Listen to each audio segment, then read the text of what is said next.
Dear students, आज आधुनिक भारत के क्लास में आपका वेलकम है, स्वागत है। और हम लोग आज आधुनिक भारत के क्लास में एक नया और विशेष टॉपिक पढ़ने जा रहे हैं और वो टॉपिक है ब्रिटिश सर्वोच्चता या ब्रिटिश सर्वोसत्ता, या इंग्लिश में उसको हम लोग बोल सकते हैं ब्रिटिश पैरामाउंसी। आमतौर पे इंग्लिश शब्द को ही उलझाने के लिए हिंदी में भी ब्रिटिश पैरामाउंसी जगह जगह मिलेगा आपको।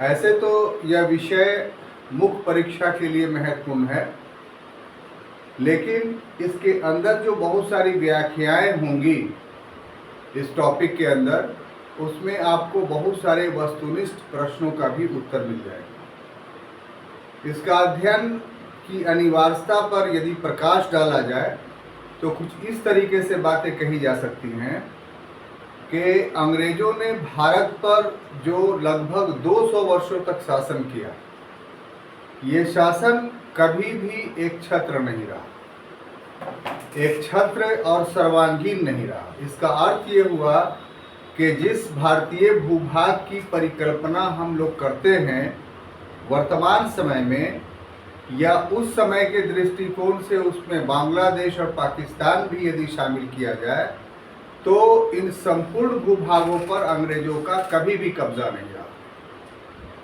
अगर भूभाग के प्रतिशतता के हिसाब से देखा जाए तो 64% भाग पर अंग्रेज काबिज रहे और 36% भाग पर देसी रियासतें बनी रही।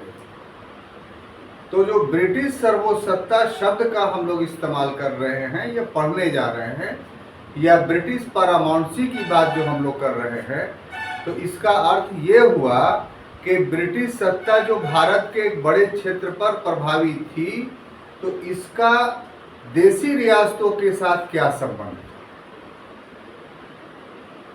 इसी संबंध का जब अध्ययन करते हैं तो हम लोग ब्रिटिश पैरामाउंसी के अंतर्गत, ब्रिटिश सर्वोसत्ता के अंतर्गत इसका अध्ययन करते हैं। इसका अर्थ आप ये कदापि नहीं समझ लीजिए कि जो देसी रियासत थी, उन रियासतों के प्रति उनके अस्तित्व के रहते हुए ब्रिटिश सत्ता के सिर्फ नीतियों का अध्ययन करना, बल्कि ब्रिटिश सर्वोसत्ता या ब्रिटिश पैरामाउंसी के अंतर्गत जिन नीतियों का अध्ययन करेंगे, वो नीति ब्रिटिश शासन के आरंभ से लेकर के ब्रिटिश शासन के अंत तक हो। अर्थात जब ब्रिटिश ईस्ट इंडिया कंपनी ने अपने राजनीतिक उद्देश्य जमाने शुरू किए थे या राजनीतिक उद्देश्य की पूर्ति शुरू की थी, तो उस समय इसकी नीति क्या थी। उस समय तो इसके पास कोई भूभाग नहीं था, तो उस समय उसकी नीति क्या थी। तो ये भी ब्रिटिश सर्वोसत्ता, ब्रिटिश पैरामाउंसी के अधीन है। अब ब्रिटिश ईस्ट इंडिया कंपनी ने कुछ क्षेत्रों को जीत लिया, तो फिर उसकी नीति क्या रही। तो ये भी ब्रिटिश सर्वोसत्ता, ब्रिटिश पैरामाउंसी के अधीन रहे। फिर एक बात और सामने आएगी आपको अध्ययन के क्रम में कि ब्रिटिश सत्ता ने अपना सर्वोच्च विस्तार कर लिया, यानी जितना उसको भूमि जीतनी थी उतना जीत चुका हो। तो बाकी बचे देसी रियासतों के साथ उसके संबंध कैसे रहे, इसका भी अध्ययन हम लोग करेंगे। फिर एक चीज वो भी आएगी आपके सामने कि 1857 के विप्लव या विद्रोह के पश्चात जो है वो ब्रिटिश नीति में देसी रियासतों के प्रति क्या परिवर्तन हुआ, तो ये भी अध्ययन करेंगे ब्रिटिश सर्वोसत्ता या ब्रिटिश पैरामाउंसी के अधीन। फिर राष्ट्रीय आंदोलन जब अपने परिपक्वता की स्थिति में पहुंच गया, अंग्रेजों को यह एहसास हो गया कि अब भारतीयों को अधिकार देना ही होगा, और जिसका सबसे बड़ा परिणति 1935 का अधिनियम था। तो इस 35 के अधिनियम में इन देसी रियासतों के प्रति कौन सी नीति अपनाई गई। तो ये सारा जो अभी मैंने वर्णन किया, ये सारी बातें आपको एक टॉपिक में पढ़ना है, और वो टॉपिक कौन सा है, ब्रिटिश सर्वोच्च सत्ता, या इंग्लिश में कहें तो ब्रिटिश पैरामाउंसी। क्लियर। तो टॉपिक को पढ़ाने से पहले हमने ये अनिवार्य जाना, आवश्यक जाना कि आपको टॉपिक का एक विहंगम दृश्य या परिदृश्य पहले प्रस्तुत कर दिया जाए ताकि टॉपिक को अच्छे से समझने में आपको आसानी हो। क्लियर? अब बढ़े आगे। तो इसका इंट्रोडक्शन कुछ इस ढंग से दिया जा सकता है कि जब मुगलों का पतन हुआ, ठीक है, जब मुगलों का पतन हुआ तो मुगलों के पतन के पश्चात, ठीक है ना, जब मुगलों का पतन हुआ तो इनके पतन के पश्चात अनेक देशी रियासतों का उदय हुआ। अनेक देशी रियासतों का उदय हुआ।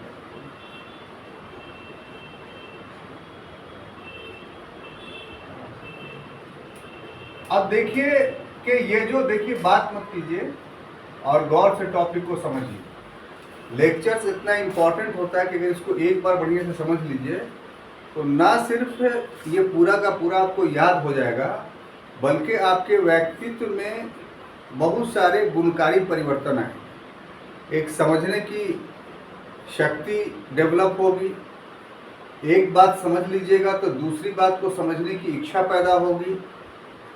एक प्रौढ़ विचारधारा का उदय होगा आपको। इसलिए अगर जो बातें हम पढ़ा रहे हैं वो पुस्तकों में भी लिखी हुई है, लेकिन इसके बावजूद भी लेक्चर्स क्यों होता है? इसलिए कि आपका कंसंट्रेशन टॉपिक के प्रति बना रहे। जो 1 घंटा, 1.5 घंटा, 45 मिनट जो भी आप एक टॉपिक को समझने में लगाते हैं वो समय का सदुपयोग होता है और आपकी प्रतिभा का बहुमुखी विकास होता है। इसलिए क्लास अध्ययन के दौरान एक बहुत बड़ा उपांग ऑर्गेनिज्म का काम करता है। तो ये रियासतें जो थी एक्चुअली 2 प्रकार की थी। कितने प्रकार की? 2 प्रकार की। एक बड़ी बड़ी रियासतें भी थी और कुछ छोटी रियासतें भी थी, ठीक है ना। बड़ी रियासतों का मतलब जैसे इटली के समान हैदराबाद, माने जितना इटली है उतना बड़ा भी रियासत हमारे देश में था जिसको हम हैदराबाद कहते थे। वर्तमान समय में इसका आंध्र प्रदेश, महाराष्ट्र और कर्नाटक, ये सभी क्षेत्रों में ये फैला हुआ था हैदराबाद की रियासत। और कुछ रियासतें ऐसी भी थी दिवाकर जी जिनकी जनसंख्या मात्र 27 थी, अर्थात कि 27 लोग मिल करके कुछ भूभाग पर कब्जा कर लिए और वो रियासत हो गई। तो आमतौर पे जंगली क्षेत्रों में जो जनजातीय इलाके के राजा होते थे उनकी ये स्थिति होती है। बात समझ में आई? खैर, रियासत चाहे बड़ी हो चाहे छोटी हो, इन रियासतों के साथ, ये जो रियासत थी, इन रियासतों के साथ जो ब्रिटिश संबंध स्थापित हुआ, जो अंग्रेजों का संबंध स्थापित हुआ, ठीक है, अंग्रेजों का जो संबंध स्थापित हुआ, यही ब्रिटिश संबंध को हम लोग क्या बोलते हैं? ब्रिटिश सर्वोच्च सत्ता। ब्रिटिश सर्वोच्च सत्ता, या इंग्लिश में इसको हम लोग कहेंगे तो ब्रिटिश पारामाउंट। जी साथ साथ दोहराते चलिए ताकि आपको लगे कि हम पढ़ रहे हैं और हमको याद हो रहा है। ब्रिटिश पारामाउंट,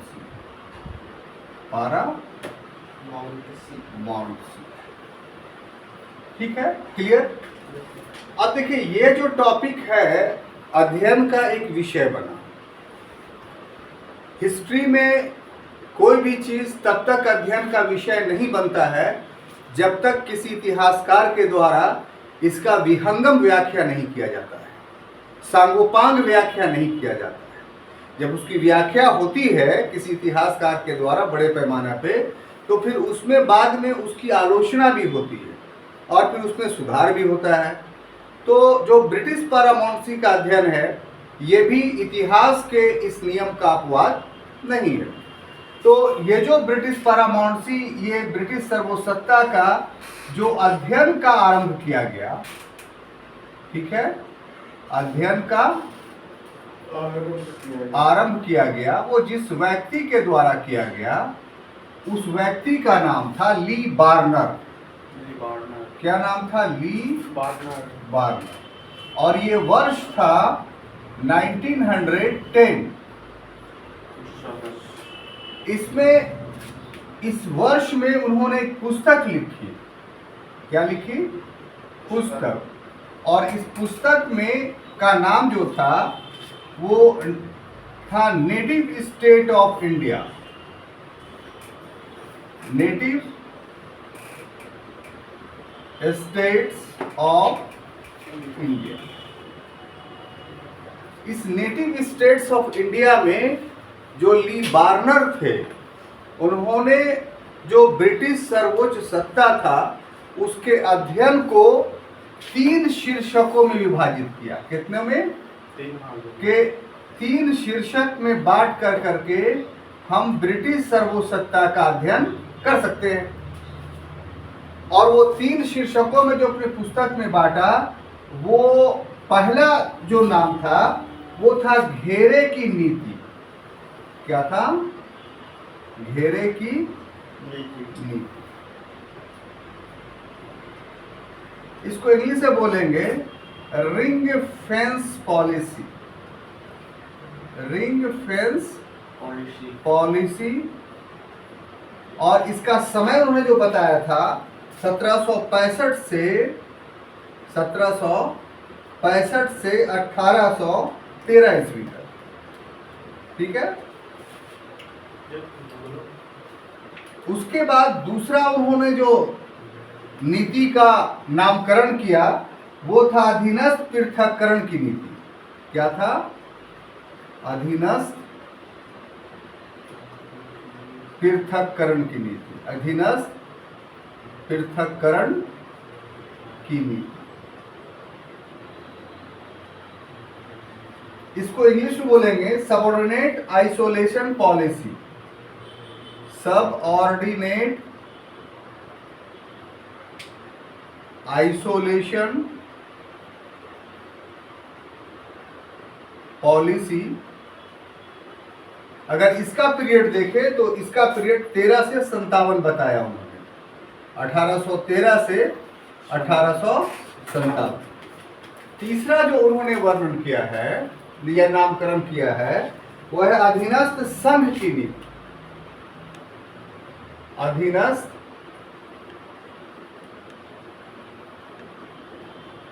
संघ की नीति।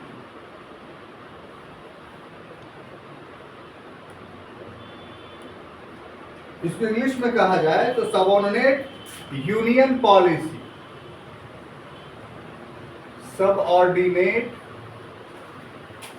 Union policy. और इसका पीरियड उन्होंने दिया 1857 से 1910। 1857 टू 1910। क्लियर? ये ली बार्नर का वर्गीकरण था, लेकिन इसमें कमी थी।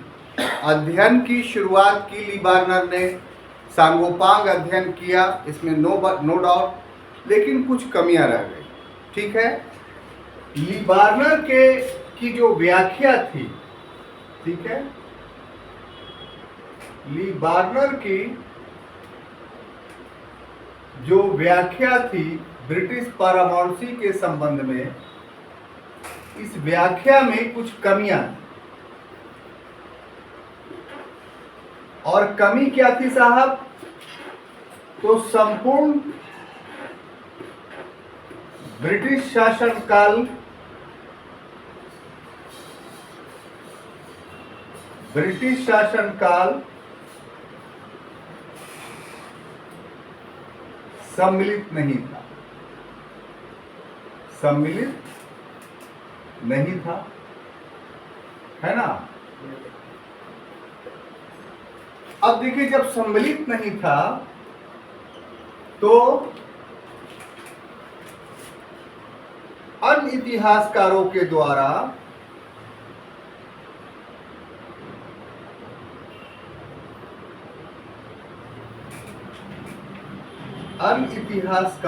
द्वारा इस कमी को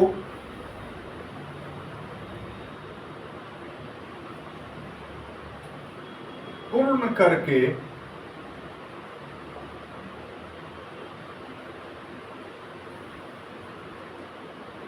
निम्न 5 वर्गीकरण किए गए। ठीक है, उसने 3 वर्गीकरण किया था, 5, और यहां क्या किया गया, तो 5 वर्गीकरण किया। अब देखिए, जो 5 वर्गीकरण है उसका नामकरण आपको देखना है। उसमें पहला है समान अधिकार की नीति।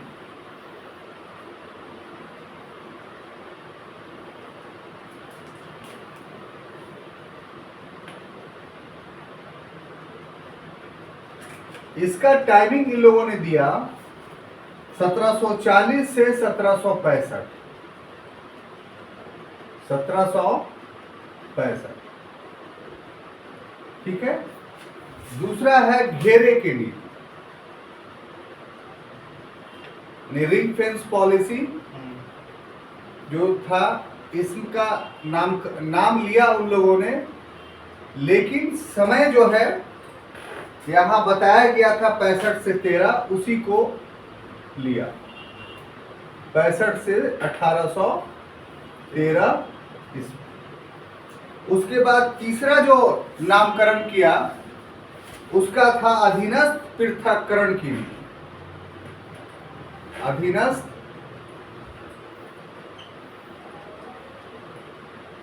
पृथक्करण की नीति, हाँ, की नीति। अगर इसका पीरियड लीजिए तो 1813 से 1857, 1813 से लेकर 1857। अब उसके बाद चौथा अगर देखा जाए तो था अधीनस्थ संघ की नीति। अधीनस्थ संघ की नीति।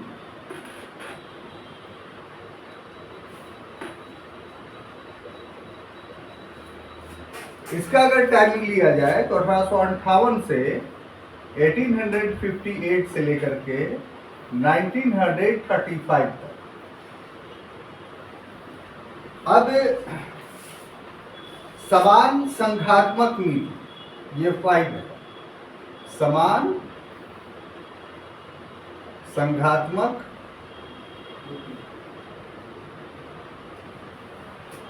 नीति, इसका पीरियड था 1935 से लेकर के 1947। ठीक है, तो इसको पहले समझ लेते हैं, उसके बाद अपने सफर को आगे हम लोग बढ़ाएंगे। देखिए, चीजों को अगर कर्मिक रूप से बहुत विस्तारित करके पढ़ी जाए तो सभी के सभी आपको समझ में आ जाएगा। और इसकी विशेषता यह है कि जो फैक्ट्स है, जो तथ्य है, जिसको आप लोग रटना चाहते हैं, तो बहुत हद तक उसके रटने से मुक्ति मिल जाएगी। और तरीका क्या है कि बोर्ड पर लिखने का उद्देश्य ये है कि जो डेट्स है, जो इवेंट्स है, जो स्पेशल टर्मिनोलॉजी, शब्दावली इतिहास में इस्तेमाल हुआ है, उन सबों को आप बोर्ड पर गौर से देखते रहिए, मेमोराइज करते रहिए उसको। तो आपके दोनों काम होंगे। एक काम ये कि आप समझ भी जाइएगा, और दूसरा काम ये कि साहब आपको जो फैक्ट्स याद करने थे घर में, वो फैक्ट्स क्लास में ही याद हो जाएगा। तो यदि फैक्ट्स भी आप याद कर लिए और समझ भी लिए, तो इसका अर्थ यह हुआ कि उस विषय के बारे में आप 100% अध्ययन कर चुके हैं। अब कंफर्मेशन के लिए बच जाता है लिखना। यदि होमवर्क में आप इसको लिख करके कल दिखा देते हैं तो ये 100% आपकी तैयारी उस विषय पर होगी। अब ये देखना आपको है कि आप पढ़ने के इस प्रणाली का, अध्ययन के इस प्रणाली का प्रयोग अपने ऊपर कर रहे हैं कि नहीं। अगर अध्ययन के इस प्रणाली का प्रयोग कर रहे हैं तो कोई माइका लाल आपको फेल नहीं कर सकता है, और यदि आप अध्ययन के इस प्रणाली का प्रयोग नहीं कर रहे हैं तो कोई आपको पास भी नहीं करा सकता है। आप चाहे रोमिला थापर से पढ़ लीजिए, भी जीवित है वो, चाहे मणिकांत सिंह से पढ़ लीजिए, वो भी जीवित है, चाहे विकास कृति से पढ़ लीजिए, वो भी। तो पढ़ना साहब आपको है। किसी भी टीचर से पढ़ेंगे तो आपको यही बात पढ़ाएगा जो हम पढ़ा रहे हैं। तो एक इसका ऊपरी बातें तो हो गई थी, फिर इसको थोड़ा गहराई से इस टॉपिक को अंदर से हम लोग देखते हैं। तो अभी अभी हमने ब्रिटिश पारामाउंसी, ब्रिटिश सर्वसत्ता शब्द का एक्सप्लेन किया। किस चीज का? शब्द का। अब हम ब्रिटिश सर्वसत्ता का जो अध्ययन करने जा रहे हैं उसका एक प्रकार से इंट्रोडक्टरी एक्सप्लेनेशंस करने जा रहे हैं, एक भूमिकीय व्याख्या करने जा रहे हैं, ताकि अंदर में जो बड़े बड़ी बातें लिखी गई हैं उसके अंदर क्या है वो हम पहले जानें। ठीक है, संक्षेप में हम ब्रिटिश पारामाउंसी का एक इंट्रोडक्शन करने जा रहे हैं, एक भूमिका देने जा रहे हैं। क्लियर? ये भी आपके लिए एक अलग प्रश्न हो सकता है। अगर टिप्पणी में पूछेगा ना कि टिप्पणी कीजिए, इस पर बहुत बार होता है, तो आपके लिए सफिशिएंट है। बात समझिए, इसके जो 5 भाग हैं, किसी एक भाग पर टिप्पणी करने के लिए कह सकता है, और एक बड़े क्वेश्चंस के रूप में भी दे सकता है। तो इसीलिए इसका जब तक पूरा अध्ययन आप नहीं करेंगे, एक एक चीज देख करके अध्ययन नहीं करेंगे, तब तक आपका अध्ययन पूरा नहीं होगा। तो आइए, इसमें जो बातें, पहली बातें देखनी है हम लोग को, कि हमने लिखा कि मुगलों के पतन के पश्चात, ये जो शब्द है मुगलों के पतन के पश्चात, ये अपने अंदर एक इतिहास लिए हुए है। चूंकि आधुनिक भारत आपको पूर्व से हम पढ़ा रहे हैं, तो अपेक्षा करते हैं कि आप उस इतिहास के ज्ञाता होंगे, जानकार होंगे। हैं कि नहीं ये हमें पता नहीं। इसलिए क्लास के कंप्लीशंस के लिए ज़रूरी है कि उस इतिहास को भी बता दिया जाए। जब हम मुगलों के पतन की बात करते हैं तो इसका अर्थ ये होता है कि 1707 ईस्वी एक समय है।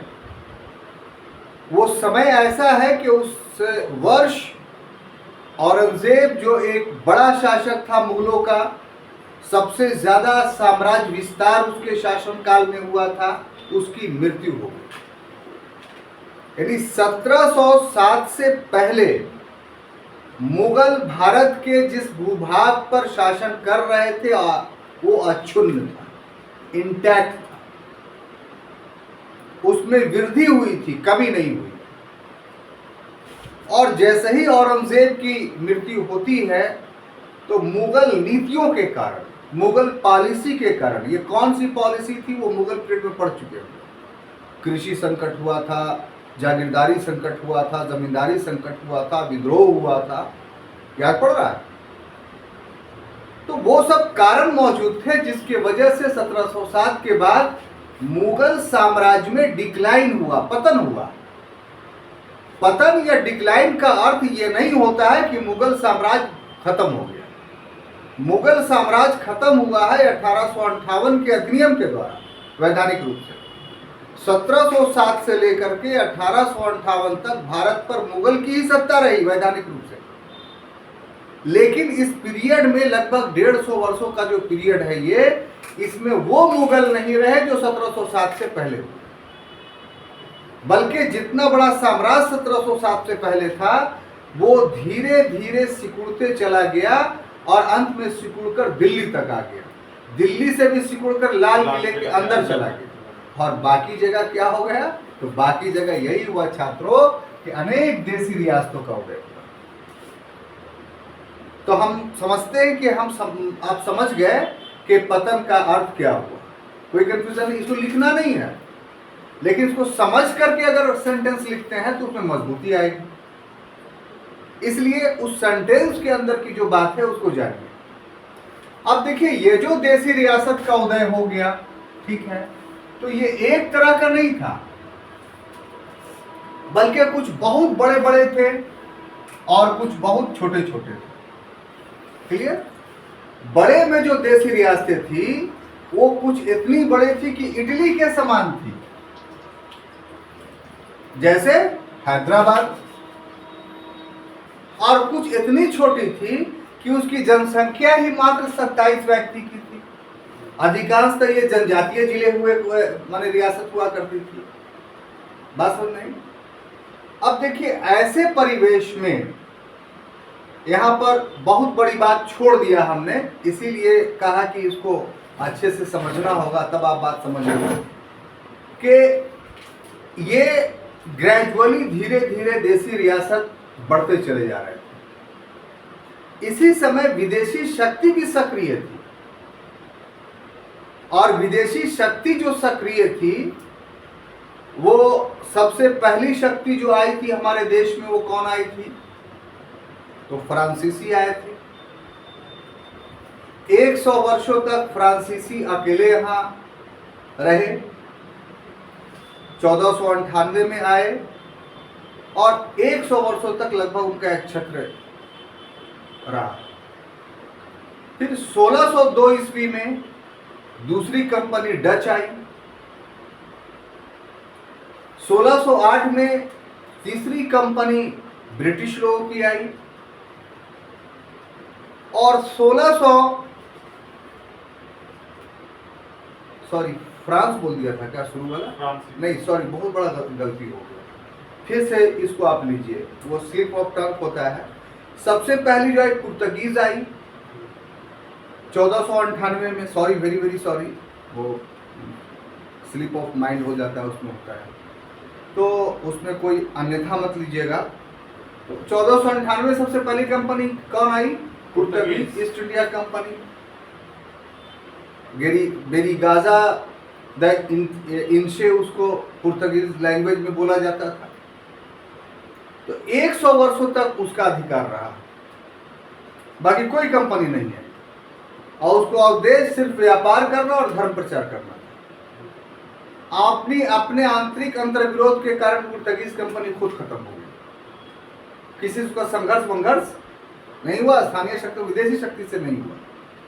अब उसके बाद 1602 ईस्वी में डच आई, उसके बाद 1608 में ब्रिटिश आए, और 1674 में फ्रांसीसी सबसे लास्ट में। तो इस प्रकार से आप गौर से देखिए तो 17वीं शताब्दी का अर्थ क्या हुआ कि 1601 से लेकर के 1699 ईस्वी तक। तो इस ईस्वी में इसके बीच में 3 शक्तियां भारत में हैं, डच है, ब्रिटिश है और फ्रेंच है। अब इस समय में इन 100 वर्षों के बीच में इन तीनों के बीच आपसी संघर्ष चला,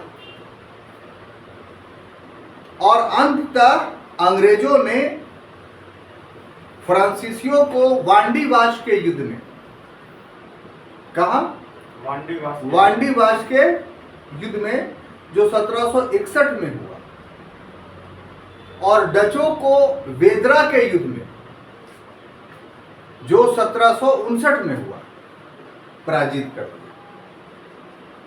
यानी 61 के बाद अंग्रेज भारत में जो है वो एकमात्र विदेशी शक्ति रह गए। बात समझ आ रही है? अब इसके बाद उनका जो मुकाबला होना शुरू हुआ, वो उसके पहले भी भारतीय शक्तियों से हो रहा था, जैसे कर्नाटक में, जैसे बंगाल में, लेकिन इस बीच विदेशियों से भी हो रहा था। तो अंग्रेज इस समय देशी शक्ति से भी लड़ रहे थे और विदेशी शक्ति से भी लड़ रहे थे। और इस पीरियड में उन्होंने दोनों को पराजित करके एकमात्र विदेशी शक्ति बनने में सफल हुए। लेकिन इस पीरियड में भारत के बहुत बड़े भूभाग पर वो कब्जा नहीं कर पाए थे अंग्रेज। तो अंग्रेज भी एक प्रकार से देसी रियासत के ही समान। अब बात समझ में आ गई। तो यहां पर यह बात छुपी हुई थी जो हमने बोर्ड पर नहीं लिखा, चूंकि इंट्रोडक्टरी क्लास है ये, तो उसमें सारी बातें नहीं लिखी जाती कि हम समझा रहे हैं। तो ऐसी परिस्थिति में जो ये सब देसी रियासतें थी, इन देसी रियासतों के साथ जो ब्रिटिश संबंध स्थापित होता है उसी का अध्ययन तो हम कहते हैं क्या, ब्रिटिश सर्वोच्चता या ब्रिटिश पारमाणु। लेकिन यह संबंध कोई एक प्रकार से स्थापित नहीं हुआ। संबंध स्थापित करने के क्रम में इसके स्वरूप में समय समय पे परिवर्तन हुआ। तो वो परिवर्तन कैसे हुआ, कब कब हुआ, इसका अध्ययन सबसे पहले जिस व्यक्ति ने किया था वो व्यक्ति था ली बार्नर। कौन था? ली बार्नर। और कब किया? तो 1910 ईस्वी। और करने के बाद बाज़ाब्ते तौर पे, Sonu please look on the board, करने के बाद बाज़ाब्ते तौर पे इसने एक पुस्तक लिख दी जिसका क्या नाम था? जिसका क्या नाम था? Native state of India. और उसमें जो संबंध स्थापित किया उसमें कहा कि संबंध का वर्गीकरण 3 शीर्षकों में किया जा सकता है। एक, जो उसका संबंध देशी रियासतों के साथ ब्रिटिशों का स्थापित हुआ, उसका उसने नामकरण किया घेरे की नीति यानी रिंग फेंस पॉलिसी। और समय क्या दिया? तो 1765 से लेकर 1813 ईस्वी। No confusion. उसके बाद दूसरा जो नामकरण किया उसने, ये नाम दिया, वो था अधीनस्थ पृथक्करण की नीति, सबऑर्डिनेट आइसोलेशन पॉलिसी। और समय दिया उसका 1813 से लेकर के 1857। और तीसरा नामकरण उसने किया अधीनस्थ संघ की नीति यानी सबऑर्डिनेट यूनियन पॉलिसी, और इसका समय दिया 1857 से 1910। लेकिन आप गौर से देखिए कि अगर ब्रिटिश सत्ता के स्थापित होने की बात किया जाए तो एक्चुअली में इसका पीरियड है 1757 से लेकर करके 1947 तक, है ना? इसमें नो डाउट है। अब ये जो लगभग 200 वर्षों का पीरियड है, इस संपूर्ण पीरियड को तो ली बार्नर शामिल नहीं कर रहे हैं, बल्कि इनकी व्याख्या में कुछ काल जो है वो हटा हुआ है। जैसे पहले देखिए कि 65 से शुरू किया, इसका मतलब 1757 से लेकर के 1765 तक का पीरियड ली बार्नर के नेटिव स्टेट ऑफ इंडिया में कोई पॉलिसी का वर्णन नहीं किया जा रहा। और अंत में 35 तक के वो करते हैं, 1910 तक ही वो करते हैं। तो दूसरा के 1910 से लेकर करके 1947 तक अपने पुस्तक में ली बार्नर ने कोई ब्रिटिश नीति की चर्चा नहीं की। इसलिए प्रथम और बड़ी व्याख्या होने के बावजूद भी ली बार्नर का जो ब्रिटिश पारामाणुसी की व्याख्या है वो अधूरी मानी गई, वो इनकम्प्लीट मानी गई। तब क्या हुआ कि ली बार्नर के इस कमी को, जिस कमी का वर्णन हम नीचे में किया कि संपूर्ण ब्रिटिश काल का शासन काल उसमें सम्मिलित नहीं था, तब अन्य इतिहासकारों, ये कह लीजिए आधुनिक इतिहासकारों ने इसमें सुधार करके निम्न 5 वर्गीकरण किया है ब्रिटिश पारामाणुसी का। कितना? 5। और उसमें देखिए यहाँ पर थोड़ा एलोबरेट कर दे रहे हैं ताकि बाद वाली चीज तथ्यात्मक रूप से जो समझाई जाए आपको वो सब के सब याद हो जाए। उसने पहला जो नाम दिया है समान अधिकार की नीति, जिसका पीरियड कहा गया है 1740 से 1765। तो इसमें जो बातें कही गई हैं उसमें इस बात का ध्यान रखा गया है कि जब ब्रिटिश 1608 में भारत में आए तो 1608 से लेकर के 1740 तक वो पूरा का पूरा व्यापारी कंपनी रही, पॉलिटिक्स से कोई लेना देना नहीं। 1740 के बाद एक परिस्थिति उत्पन्न होती है भारत में, और वो परिस्थिति क्या थी कि फ्रेंच कंपनी जो थी वो सक्रिय हो गई। कहाँ? दक्कन में, दक्षिण भारत में। तब मजबूरी में ब्रिटिशों को भी सक्रिय होना पड़ा कि अगर ये राजनीतिक उद्देश्य की पूर्ति करेंगे फ्रांसीसी, तो फिर हमारा अस्तित्व वहां संकट में आ जाएगा। अभी तक कोई भूमि नहीं थी अंग्रेजों के पास, लेकिन 1740 से 65 के बीच में फ्रांसीसियों के कारण एक संघर्ष होता है। उस संघर्ष में इनको भूमि प्राप्त होती है। फिर जब चस्का लग गया खून का, तो शेर बन गए, तो फिर बंगाल के भूमि को कब्जा कर लिया। तो इस पीरियड में वो भारतीय शक्तियों के तुलना में समान थे, बराबर थे। वो भी जैसे भारतीय शक्तियां अपनी देशी रियासत स्थापित कर रही थी मुगलों के अवशेष पर, तो वैसे ही अंग्रेज भी मुगलों के अवशेष पर अपने लिए कुछ भूभाग जीतना चाह रहे हैं। तो ये जो पीरियड है, इसके इस पीरियड को इसीलिए हम समान अधिकार की नीति बोलते हैं। क्लियर? इसको जब एक्सप्लेन करेंगे तो इवेंट्स वाइज बात करेंगे। घेरे की नीति के बाद अब भूमि बना ली उसने अपना, तो था तो शैशवावस्था में, तो इसको सुरक्षित कैसे रखें इस भूभाग को जो जीते हैं। तो इसके लिए उसके चारों ओर देशी रियासतों का मित्र देश बनाना शुरू किया, मित्र राज्य, ताकि दूसरा हम पर आक्रमण नहीं करे तो यही मेरे मित्र पर करे और मेरा भूभाग सुरक्षित रहे। यानी अपने भूभाग को अपने मित्रों से घेर देने को कहा गया घेरे के नीति। बड़ी सुंदर बात। अब ये भी हो गया, तो तीसरा आ गया कि जो मित्र बनाए थे, तो अब हो गया कि थोड़ा मजबूत हो गए हैं, तो उन मित्रों को अधीन बनाया। ठीक है, पृथक रखा, उनकी आजादी दी, लेकिन बोला कि नहीं, मेरे अंडर पे रहना पड़ेगा। तो इसीलिए अधीनस्थ पृथककरण की नीति जो 13 से 57 तक चली। अब जब चली तो 1817 का विद्रोह हो गया बड़े पैमाने पे, तो अपनी गलती का एहसास हुआ, तो उसने अधीनस्थ संघ की नीति, ठीक है हम आपके पूरे अस्तित्व को स्वीकार करते हैं। अब ये हो गया, तो 35 में आया, तो फिर इक्वल फेडरलिज्म का नारा दिया, जो कभी भी भारत में पूरा नहीं। तो ये सब चीजें हैं छात्रों। हम समझते हैं कि हम ब्रिटिश पैरामाउंसी के इंट्रोडक्शंस को समझाने में सफल रहे। उद्देश्य तो मेरा था कि पूरा हम आज ही खत्म कर दें, लेकिन जो बातें निकलती चली गई समझाने के क्रम में, उससे परिस्थितियां ऐसा पैदा हो रही हैं कि अब इसके हर खंड को अच्छे ढंग से समझा जाए। तो अगर इसको अभी हम करना चाहेंगे तो बहुत ज़्यादा समय लग जाएगा और आप बोझिल भी हो जाइएगा। इसलिए बेहतर ये है कि इस क्लास को यहीं पर ड्रॉप किया जाए और कल हम लोग दूसरा खंड का इसमें अध्ययन करेंगे।